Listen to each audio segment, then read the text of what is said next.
इन्होंने कहा भाई साहब हमने सुंदर महिला भी देखी, सुंदर साड़ी भी देखी, साड़ी में छोटे छोटे हवाई जहाज भी देखे, लेकिन भाई साहब आश्चर्य की बात तो ये है, एक हवाई अड्डे पर एक साथ इतने हवाई जहाज उतर जाए, इतना बड़ा हवाई अड्डा पहली बार देख रहा हूँ। एक बार जोरदार तालियां।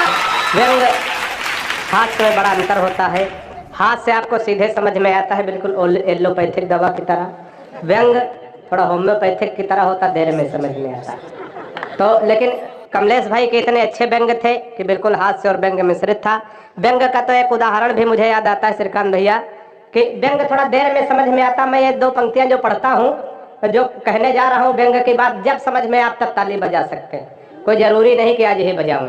अभी हम बस में आ रहे थे, एक लड़का ताली बजा रहा था, हमने कहा गुरु ताली बजा रहे हो? बोले पिछले साल जंग बहादुरगंज में कभी सम्मेलन था, कभी ने कहा था जब समझ में आए तब ताली बजा। ऐसे ऐसी भी हो जाती कभी कभी। लेकिन व्यंग का एक उदाहरण मुझे याद आता, माइक पर एक बार एक नेताजी भाषण दे रहे थे, बार बार कह रहे थे लोहा लोहे को काटता है, हीरा हीरे को काटता है, लोहा लोहे को काटता है, हीरा हीरे को काटता है। तब तक पीछे से एक कुत्ता आया और नेताजी को काट दिया।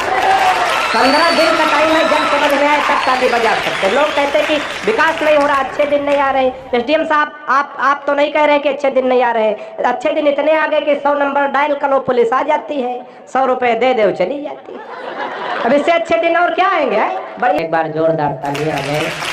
बड़े मन के साथ, मौसम भी तो सर्द हो रहा है, धीरे धीरे आप लोग भी तो ठंडे हो रहे हैं। लेकिन अभी अगर समय मिला तो दूसरे चक्कर में कमलकांत भाई को हम एक बार और सुनेंगे। वो जब चीन की बात कर रहे थे, अब चीन का हमारा क्या जोड़ है?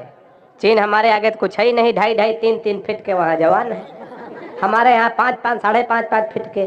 अच्छा हमारे यहाँ नाम रामलाल श्यामलाल, वहाँ के चीन चांग चू चाय कोई कोई जोड़ ही नहीं हमारे देश का। 2.5-3 फीट के जवान मिलते हैं। अच्छा मान लिया कहीं 4-5 फीट का या 5.5 फीट का जवान अगर चीन में दिखाई पड़ जाए तो समझो वहाँ का नहीं है। यहाँ के सैनिकों ने कभी न कभी चीन जा करके तीर्थ यात्रा जरूर की है।